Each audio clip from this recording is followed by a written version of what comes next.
Movies I thought were weird. You know, movies are something that I've come to love as I've gotten older. I wasn't one to sit down and watch many of them when I was younger, but nowadays, I like to consider myself a moviegoer, a connoisseur. However, as you guys may know, for every few good movies, there's always... Oh, let me see these movies you talking about, bro. Pursuit of Happiness, Scary Movie, and Dragon Ball Z Broly. I agree with the last one, but Scary Movie... I'm sorry, I don't put Scary Movie in none of my top 5 movies of all time. I gotta see Pursuit of Happiness again, but Scary Movie to me is not good at all. I'm sorry, shoot me if you want to, I don't care. There's always the weird one. That movie that either leaves you so uncomfortable or so confused or so I don't know what to feel. So today that's me with Scary Movie. Some of the movies I thought and even some of y'all thought were super weird. Like one weird movie that immediately comes to mind is Zootopia. Now this one may be a surprise to y'all because it's a popular film. It's a Disney movie about a society of animal people, you know, bunnies, giraffes, donkeys, almost every animal you can think of, it was there. You can see why it's so popular, but I regret to inform y'all, it's weird. Don't get me wrong though, it's an enjoyable movie with the usual Disney twist villain and a really powerful message about the prejudice minorities could face. You know, I liked it, but I can't help but think Mickey knew what this would create. I felt like they were sexualizing animals. I've only seen a couple of clips and I already know that. I've seen a couple things and I know they be sexualizing animals. It kind of make me want to fuck that bunny for some reason, or that rabbit, whatever the animal she is. Mickey knew what this would create. He knew where the money was. He knew who the target demographic was. Those dang furries. I was like 13 at the time this movie released, and I already knew this thing was gonna do post-mortem numbers in the furry community. Yeah, that's right. My problem with this movie is not the movie itself. It's the community it created. Y'all know I don't like judging people that created that community, but the Zootopia fandom is... It created that community? Like, come on, bro. What is this? Or this? Or this? Like, what the... Y'all can call me a crazy... I told y'all my confession already. I might be a furry. Cause I will fuck that rabbit.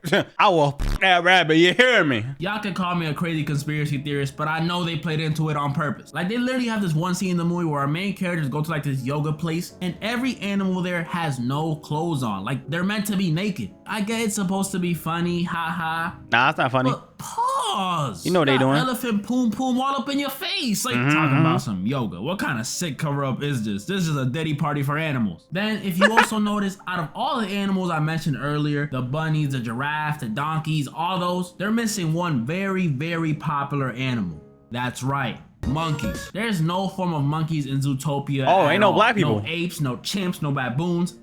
Was that racist, chat? Was that racist? I'm just saying, it's a movie about animal minorities. Do y'all not think monkeys are a minority? There's no way I say this and it doesn't come off racist at all. I definitely just call black people monkeys. I'm gonna leave it at that. No apes, no chimps, no baboons, nothing. The creator says because they want to stay as far away from humans as possible and primates are too close to humans and blah, blah, blah. That's obviously a lie. Bad excuse. I ain't even come from a monkey. My mom is clearly human, okay? The reason they actually excluded them is because no furries dress up as monkeys. They're still pandering. Does make sense. When you think of furry, monkey doesn't come to mind. That would have been bad marketing. Furries don't look at Curious Georges or King Kongs. They look for nine-tailed foxes and Charizards for some reason. Ugh. That's the only I would reason dress up as a raccoon. Monkeys. Either that or they foresaw this whole pox situation we got going on in the world right now.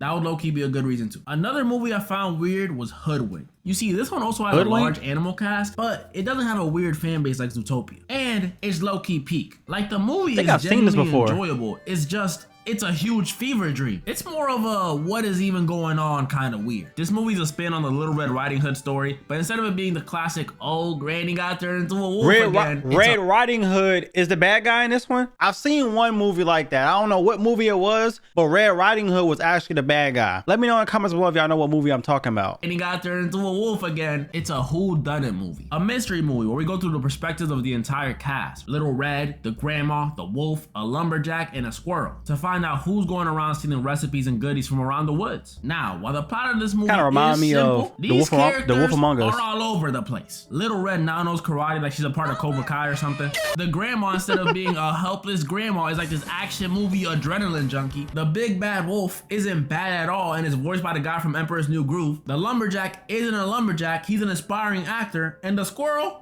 This dude is clearly off that snow. These characters are ridiculous. They even got that one goat that went viral on TikTok. The did I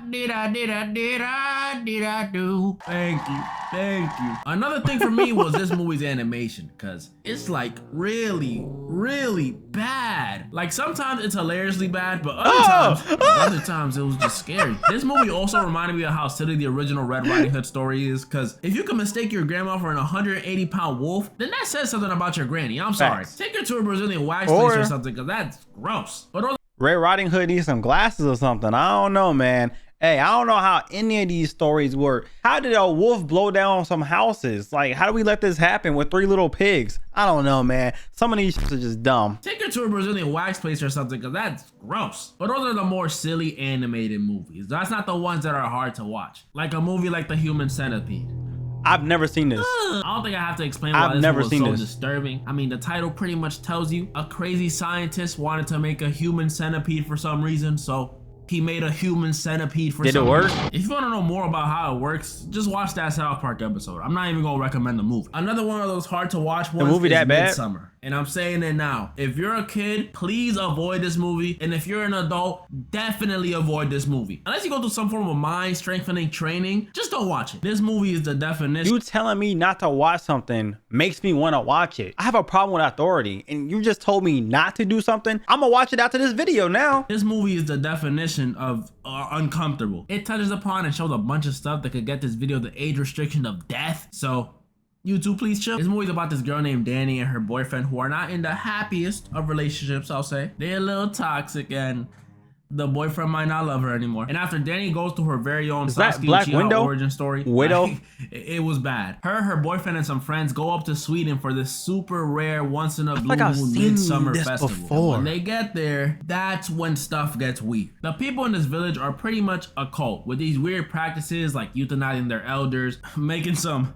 strong Bloody Marys, I'll say, taking hallucinogens, and debatably, the worst one, human sacrifices. Surprise! This cult is a murderous one. And these dudes do not play. They killed one dude for trying to take a picture of their sacred text, which is black. Might be a little understandable, but kill him? Then they murked the couple that came with them for just trying to leave. They drowned the girlfriend and performed the blood eagle on the boyfriend. I don't know if y'all know what the blood eagle is, but it's bad. Then they killed one dude for peeing on a tree. Like, come on, bro. He's giving back to nature. These cult people are evil. They're sick. Like, what's going on, PewDiePie? I thought Swedish people were chill. And that wasn't even the worst of it yet. The worst of it was the ending of the movie. So after all their friends got brutally packed up, all that's left is Danny and her boyfriend, who are both mentally shattered at this point. If it's not from all them drugs, it's from those strong drinks. And after Danny witnesses what looks like her boyfriend cheated on her, and I say looks like because I assure you that is not what was happening at all. The village people crown her the queen of the Midsummer Festival. She gets the choice to sacrifice her now paralyzed cheater boyfriend, and yes,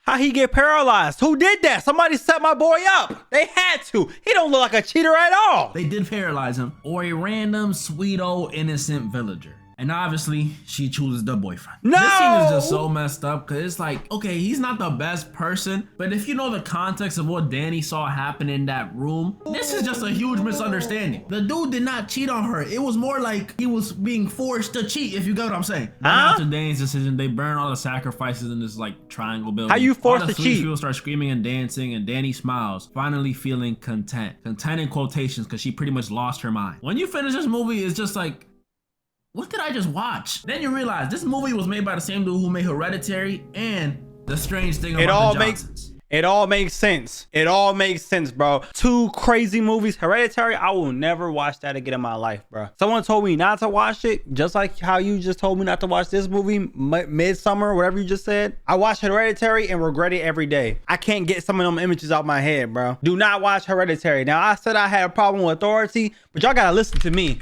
Oh my God. But y'all gotta listen to me. Trust me, you don't wanna watch Hereditary. Strange Thing About the Johnsons. And if you've never seen that film, now that's a weird film. But although Midsummer scarred me, there is one movie that scarred me even worse. What movie? One movie that I watched around the same time as Zootopia, and Sausage Party. It's another animated movie. It's Sausage Party.